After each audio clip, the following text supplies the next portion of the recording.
This session would be crucial to the ultimate outcome of the talks. It was the only area in which the Soviets and the Americans had a history of agreement, the SALT I and the SALT II treaties. Each negotiator laid out an opening proposal for limiting strategic weapons. They were surprisingly close.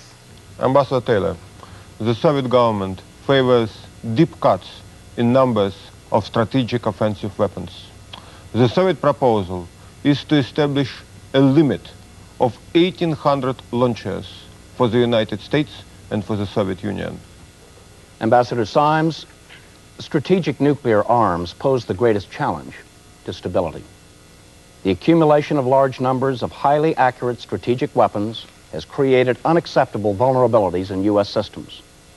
The United States therefore proposes both the United States and the Soviet Union will reduce to a level of 1,800 strategic launchers. The United States The two proposals looked identical on the key issue of how many missiles and bombers each side would be able to keep.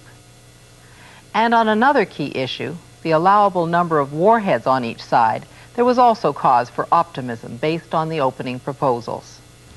We're also in favor of imposing a limit on numbers of nuclear warheads and bombs and propose a ceiling of 6,000. Each side will be capped at 7,000 strategic warheads. A difference of only 1,000. Could there be an agreement so early in this round? We asked Ambassador Warnke for a quick assessment. Well, although the two positions are superficially similar, they're really very, very wide apart. And at this point, I think that both sides would have to make major concessions toward the other's position. Here was the smoke and mirrors of arms control. Identical numbers can mean very different things. Under either of the two proposals, the Soviets would have to eliminate far more weapons than would the United States. But the key difference was whether each side could choose for itself how to make the reductions, which weapons to destroy.